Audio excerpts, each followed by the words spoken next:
Santé, beauté, esprit, bonjour à tous. Aujourd'hui, je vais vous parler des avortements. Les avortements, qu'est-ce qu'un avortement? Un avortement, c'est tout simplement l'expulsion du fœtus avant 6e mois. Alors, il y a plusieurs sortes d'avortements qui sont englobés dans deux. Donc, c'est-à-dire, il y a avortement spontané, ça vient tout seul, et les avortements qui sont provoqués, que la femme prend le traitement pour provoquer en fait l'interruption de sa grossesse.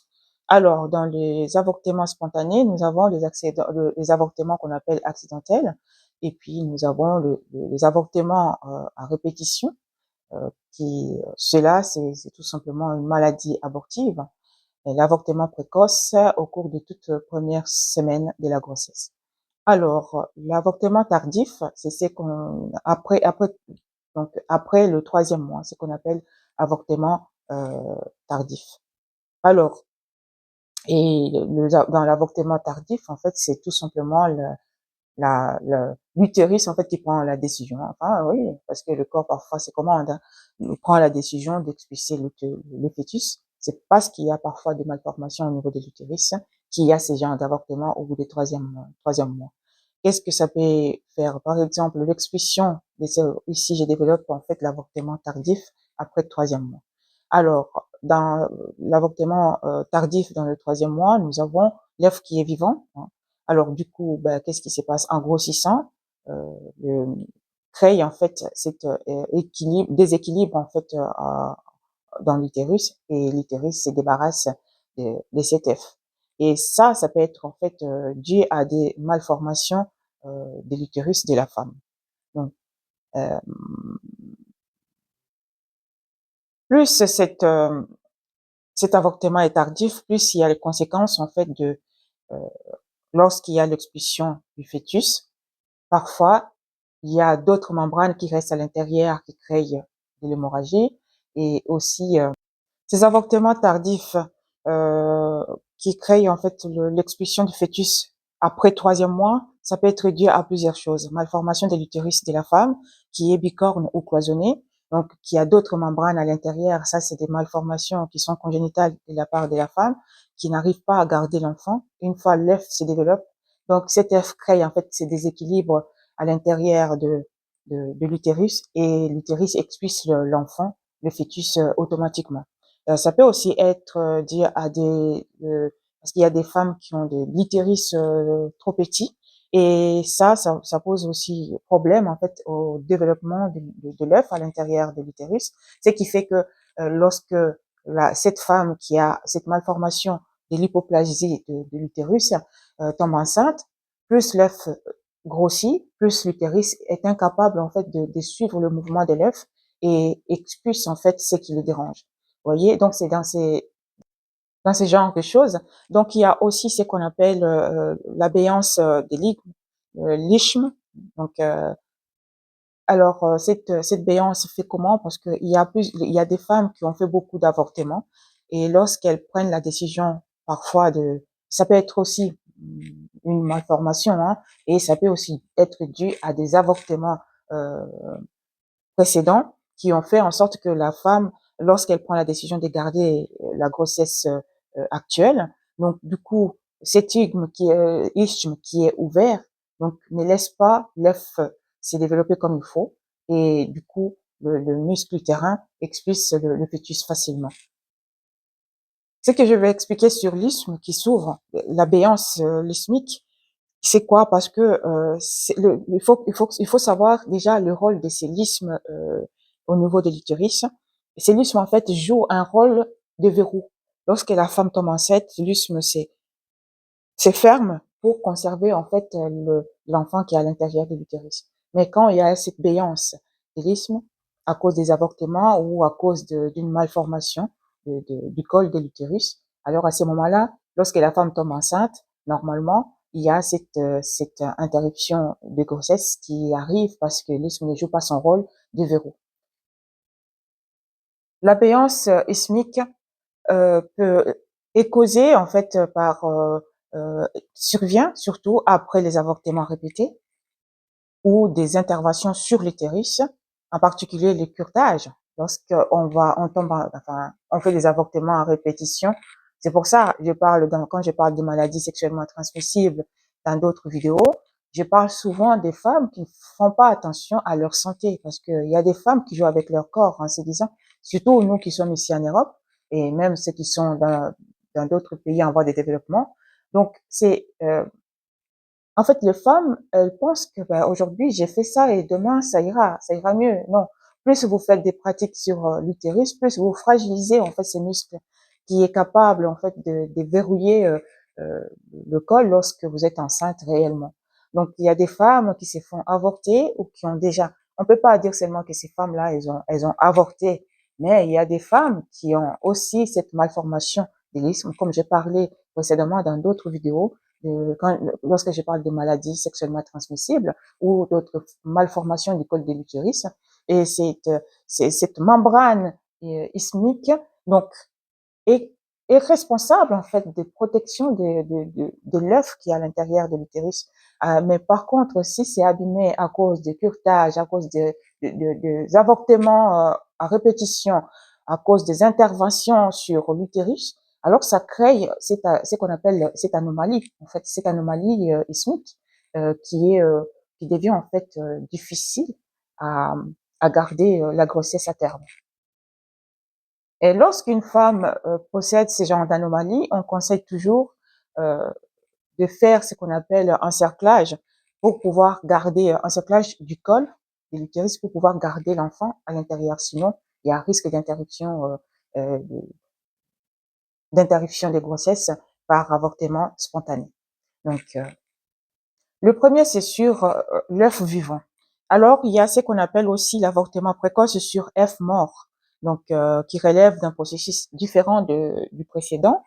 Pourquoi? Parce que là, il y a ces phénomènes en fait de développement, l'œuf qui aboutit à sa mort. Donc, du coup, l'œuf est déjà mort, ne vit plus. Et il y a ce qu'on appelle cette interruption spontanée qui sort tout seul parce que une fois l'œuf est mort, donc cet œuf devient une sorte de corps étranger à l'intérieur de la femme.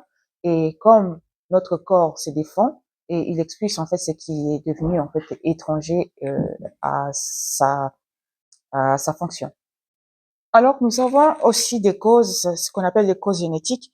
Ces causes génétiques, certaines aberrations chromosomiques surviennent au cours des tout premiers stades de la formation de l'œuf, entraînant la mort de celui-ci, alors que d'autres aboutissent aux trisomies et au monosomique, mongolisme, qu'on appelle mongolisme, donc etc., etc. Donc, il y a plusieurs causes des avortements. Il y a aussi l'âge avancé de la mère. Donc, plus l'âge de la mère est avancé, favorise de façon certaine ces genres d'accidents, donc d'accidents d'avortement. En fait, une femme âgée peut avoir, si elle veut tomber enceinte, peut avoir plus de risques d'avortement qu'une femme jeune, en fait. Il y a tout ça aussi qui entre. Il y a les causes virales. Des causes virales, c'est comme le virus, bactéries, euh, parasites. Comme je vous ai expliqué dans mes vidéos précédentes, quand je parle de maladies sexuellement transmissibles ou des infections génitales. Donc, ces maladies, en fait, peuvent aussi provoquer des avortements au niveau qui passe de l'enfant, de la mère à l'enfant et qui provoquent en fait des avortements. Je vous ai parlé de plénorragie, je vous ai parlé de syphilis, je vous ai parlé de plusieurs. Si vous regardez mes vidéos, vous trouverez le complément en fait de ce que je suis en train de parler aujourd'hui sur les avortements. Donc il y a ces genres d'infections qui peuvent aussi provoquer les avortements des grossesses. Comment ces infections en fait créent comment ces infections créent peuvent provoquer les avortements spontanés des grossesses. Parce que le virus qui touche le fœtus peut induire en fait une malformation des fœtus et une fois il y a cette malformation, le fœtus à l'intérieur se développe mal et ça provoque en fait cette interruption des grossesses spontanées. Il y a aussi les causes hormonales. Donc, il y a un mauvais fonctionnement des ovaires et peuvent aussi créer les avortements au niveau. Et tout ça, en fait, ça demande, ça veut pas dire que la femme n'aura pas d'enfant, mais il y a des moments où ça ne marche pas, mais on peut toujours soigner une patiente pour qu'elle puisse pouvoir tomber enceinte. Il y a plus aujourd'hui la médecine a tellement évolué que on peut pas se limiter à ces genres de limites pour dire que la femme ne tombera pas enceinte parce qu'il y a tellement, on peut chercher, on peut faire toujours des recherches et faire beaucoup de choses pour que la femme puisse tomber enceinte si elle est vraiment envie de tomber enceinte, tout est possible. Alors, il y a aussi ce qu'on appelle le cause générale. Le cause générale, ça peut être des maladies métaboliques comme le diabète qui multiplie par deux le risque de l'avortement, les affections thyroïdiennes, hyper ou hypothyroïdie, intoxication diverses, de maladies va, vasco-rénales, hypertension, toutes ces maladies peuvent aussi provoquer en fait l'avortement. Il y a aussi le stress. C'est une femme qui est stressée euh, à cause de pression familiale, beaucoup de choses dans son environnement. Cette femme est capable aussi de faire des avortements, des grossesses, parce que si le stress euh, crée cet environnement un peu cet environnement toxique pour la femme qui est enceinte, alors il y a risque d'avortement aussi dans ces sens. De tout ce que je vous ai cité, des avortements en fait spontanés, donc on peut entrer en détail un peu élargi, mais comme on passe sur les réseaux sociaux, les gens sont tellement pressés, on essaie d'abréger un peu ce qu'il y a à dire. Mais si il y a des gens qui voudront en fait que je développe un peu plus, alors mettez les commentaires. Moi, je lis tous les commentaires et puis je peux développer et faire carrément le comment je veux dire la mission là-dessus et en direct et interagir avec vous si vous êtes d'accord. Là, de tout ce que j'ai dit, c'était l'avortement spontané et maintenant, on va parler des avortements provoqués ou interruption volontaire des grossesses, ce qu'on appelle IVG. Et dans cette catégorie de avortements, il y a ces avortements clandestins que les femmes font souvent. Elles avortent parce que l'enfant n'était pas désiré, elles prennent le médicament parce que voilà, elles peuvent aller voir quelqu'un pour les avorter. Les autres, elles prennent le traitement parce qu'elles savent comment s'y faire.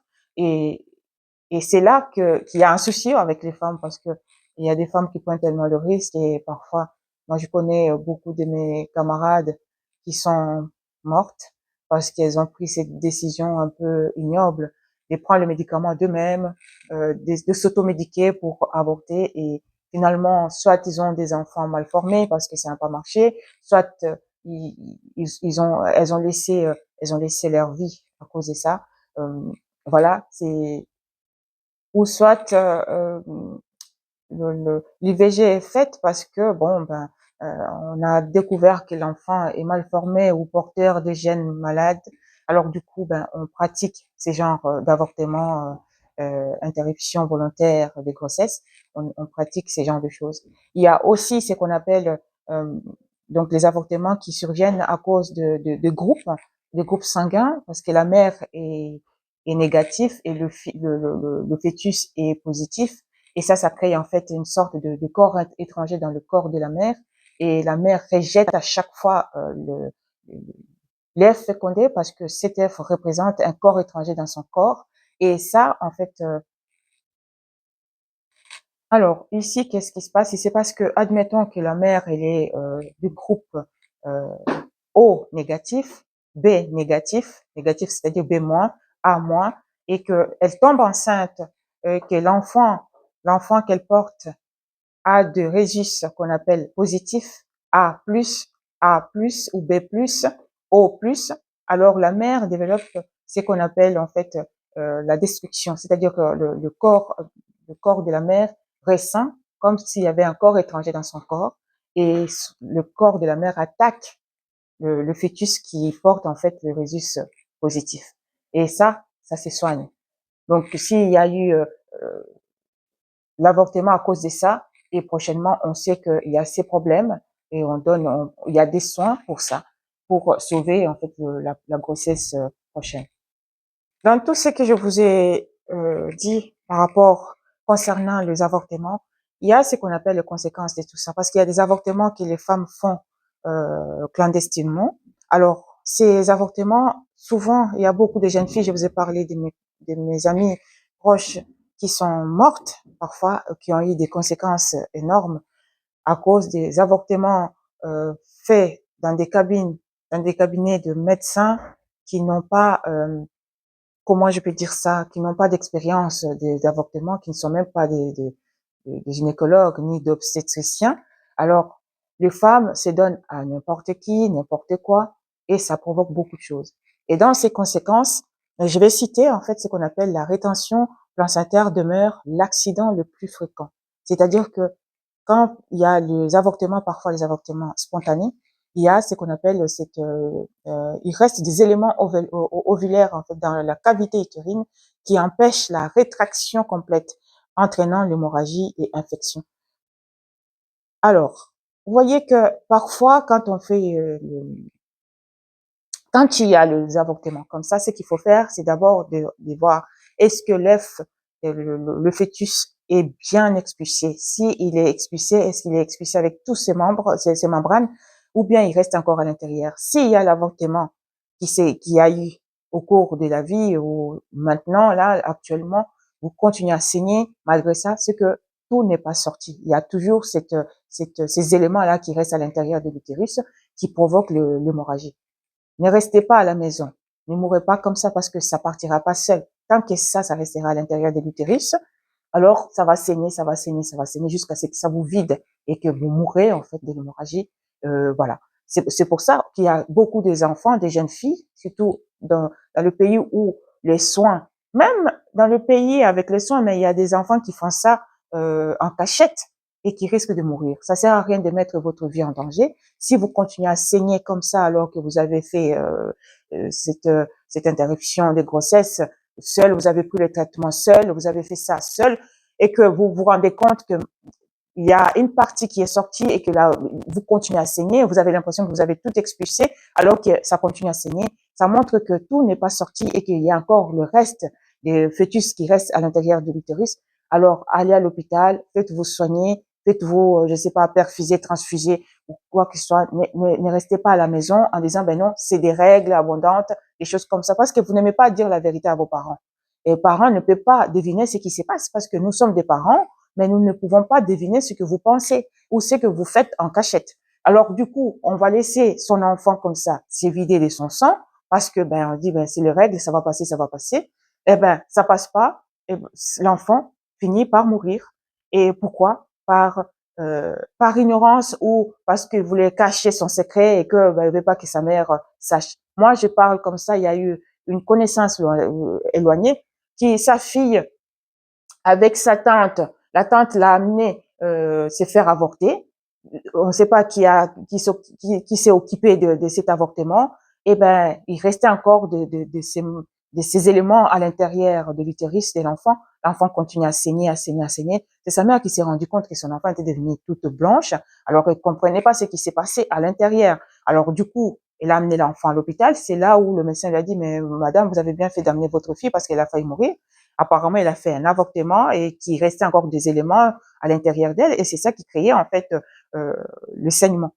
Donc, alors si c'est votre cas et que vous avez des saignements comme ça après avoir expulsé, que vous avez des saignements qui continuent à, à saigner, ah ben, ne restez pas chez vous, allez à l'hôpital, faites-vous soigner, s'il vous plaît. Alors, j'ai cité comme conséquence, nous avons la rétention placentaire demeurant l'accident le plus fréquent, donc qui est la rétention avec ses conséquences que je vous ai expliquées. Alors, il y a aussi ce qu'on appelle les infections qui viennent en fait avec tout ça. Donc, ces infections risquent en fait de monter, d'aller jusqu'au niveau des trompes si c'est pas soigné, parce que ça dépend de l'endroit où vous faites soigner, vous faites avorter. Alors, il y a des gens qui utilisent n'importe quoi, n'importe comment, et puis, ben, ça crée des infections. Ces infections montent au niveau de l'utérus, montent au niveau pelvien, jusqu'au niveau des trompes. Et ça bouche, ça risque de compliquer encore plus si c'est pas soigné. Vous voyez? Et ces infections, comme je vous ai expliqué, ces infections montent jusqu'au niveau des trompes et ça crée en fait les adhérences. Vous voyez, souvent on dit toujours on a trouvé des adhérences au niveau des trompes, mais c'est parfois à cause de tout ce qui se passe avec avec des maladies sexuellement transmissibles, avec des avortements clandestins, avec tout ça qui crée des infections. Ces infections montent au niveau pelvien, montent au niveau salpingite. Eh ben, ça crée ce qu'on appelle salpingite. Donc, c'est les trompes. Et ces infections créent en fait des adhérences. Ces adhérences, en fait, une fois elles sont au niveau des trompes, eh ben, la femme ne peut plus tomber enceinte, même si elle est fertile. Donc, parce que tout se passe au niveau des trompes.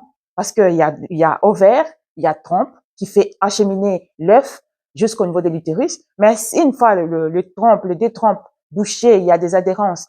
Impossible que l'œuf passe et impossible que la femme tombe enceinte. Alors, quand on s'est plaint que je tombe pas enceinte, on s'est plaint et qu'il y a ça, il y a des avortements par-ci, il y a des avortements par-là. Posez-vous des questions. Est-ce que vous avez des anomalies congénitales? Parce que congénitale, la femme naît avec, voilà, ou bien depuis son enfance, elle est comme ça, elle est née avec de l'utérus mal formé ou c'est arrivé avec l'âge. Vous voyez, parce qu'il y a des jeunes filles qui font tellement de choses dans leur vie, qui prennent la vie à la légère. Ils oublient les conséquences de l'avenir, les conséquences. Aujourd'hui, alors on dit, ben, j'ai vu ma vie, j'ai fait ce que je veux. Mais après, on se rend compte que j'ai fait ce que je veux le jour où tu vas prendre la décision de faire quelque chose que tu veux cette fois-ci. Parce que là, tu le fais par un coup de tête. Mais le jour où tu vas prendre la décision de faire quelque chose avec sagesse, à ce moment-là, ça sera trop tard parce qu'il y aura tellement de conséquences irréversibles. Alors, pendant ces avortements, il peut y avoir aussi la perforation de l'utérus. Si c'est mal fait, même quand c'est fait par des experts, il y a toujours des conséquences. Parce que quand on fait le curetage à l'intérieur, on gratte le muqueuse à l'intérieur. Ce muqueuse, en cicatrisant, ça peut laisser des cicatrices qu'on appelle kéloïdales à l'intérieur.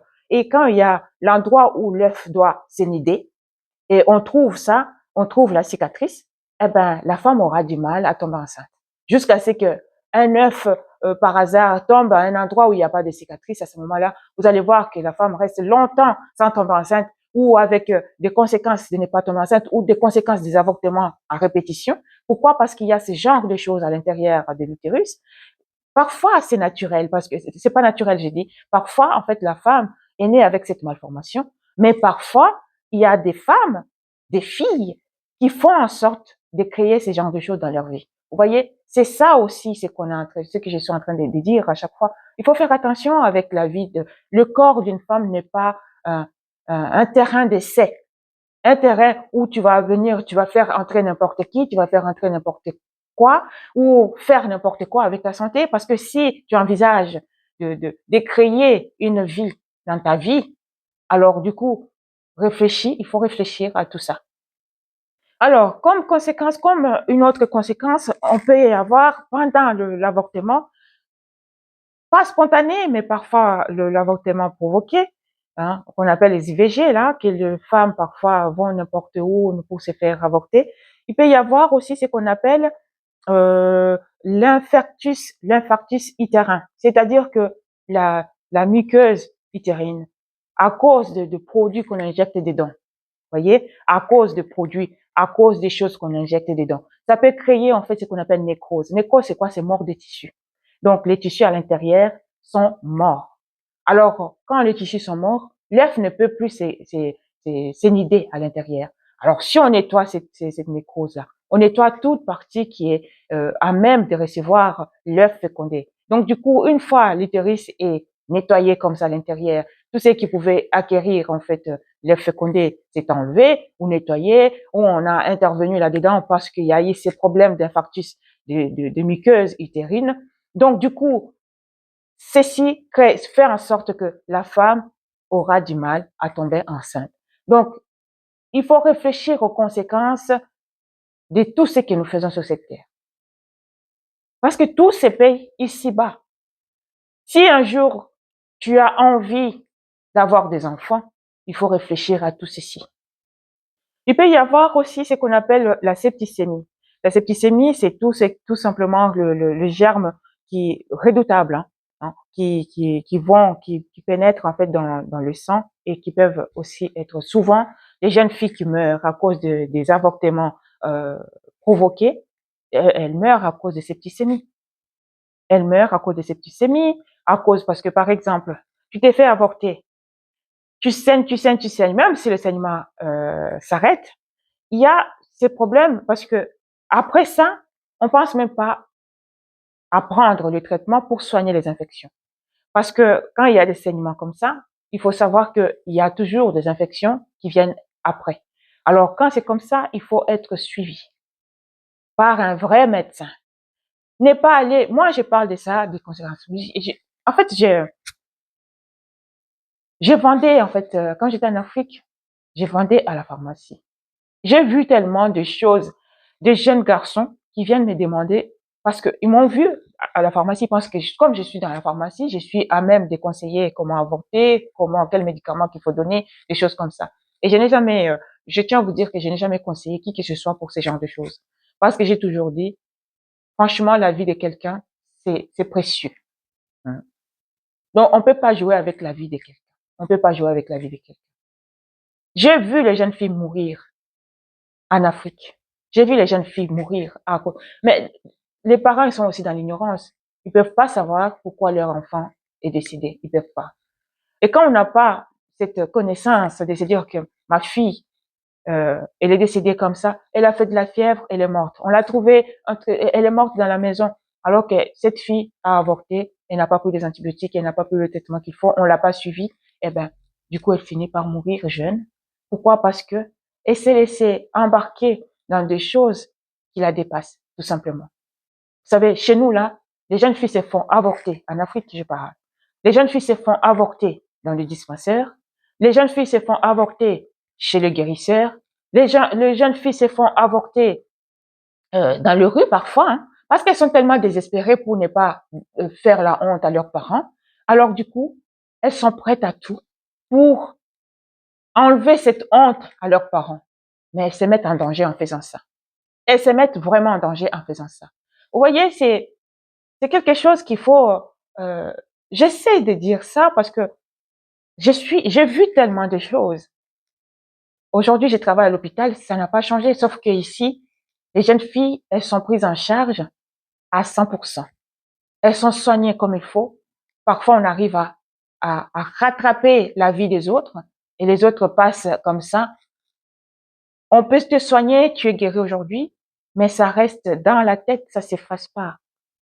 Parce que si un jour, toi, jeune fille, tu sais par où tu es passé avec l'expérience de peu de temps, et que tu es tombée enceinte, que tu as avorté, des choses comme ça, tu tombes sur un jeune homme qui veut bien de toi et qui voudrait avoir des enfants. Si un jour vous n'arrivez pas à avoir des enfants, ne fais pas subir ce jeune homme les conséquences de ta vie passée. Dis-lui la vérité de ce que tu as fait de ta vie. Dis-lui la vérité. Parce qu'aujourd'hui, il dit, ah oui, non, c'est pas moi le problème, mais regarde aussi ton passé, hein, comment tu as fait, comment tu as vécu, qu'est-ce que tu as fait. Parce que lorsque nous naissons, nous sommes tous capables de porter des enfants. Parce qu'une femme, elle est faite, une femme est faite pour recevoir, travailler et rendre. Vous voyez? Donc, si tu n'arrives pas à concevoir, il faut te poser des questions. Si c'est congénital, ça se comprend. Mais si c'est arrivé parce que ta vie n'était pas correcte, sois honnête avec ton conjoint. Pareil avec le conjoint, parce que souvent, une jeune fille peut être normale et qu'elle a mené une vie correcte, mais le conjoint, lui, il a eu tellement de relations, il a eu des maladies sexuellement transmissibles qui ont causé des adhérences au niveau de ce qu'il faut, voilà. Alors du coup, ah ben, lui aussi, il est incapable de mettre au monde, mais il va mettre ça sur la femme. Vous savez, quand vous êtes en couple, soyez honnête avec vous-même. Une autre conséquence, c'est quoi? Une autre conséquence, ça sera le tétanos. Tétanos qui touche les jeunes filles qui sont pas vaccinées du tout, parce que je sais qu'en Afrique, ou ici, il y a des parents qui veulent pas faire vacciner leurs enfants, et pourtant, c'est à la portée de tout le monde. Et en Afrique, même si l'enfant a été vacciné à la naissance, une fois cet enfant a grandi, on ne fait pas le rappel des vaccins. Et si, dans la vie de la jeune fille, elle va faire ces avortements comme ça, elle risque d'attraper des tétanos, et les tétanos, ça tue. Et ça tue. Une autre conséquence, c'est intoxication des drogues. Parfois, on donne aux jeunes filles le traitement en disant, ben, ces traitements, ça va, c'est un comprimé abortif. Donc, abortif. Alors du coup, ben, elle prend ça sans faire attention et s'intoxique avec. Parfois, il y a des conséquences après, les conséquences au niveau du foie, les conséquences au niveau cardiaque, les conséquences au niveau cérébral aussi. Vous voyez, c'est la vie qu'on essaie de protéger, alors qu'il faut faire attention.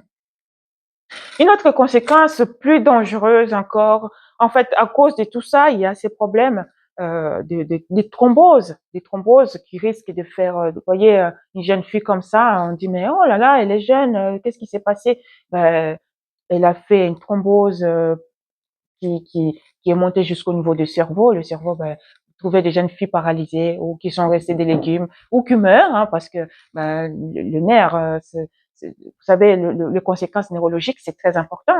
Vous voyez? Alors, il y a tout ça qui entre en compte.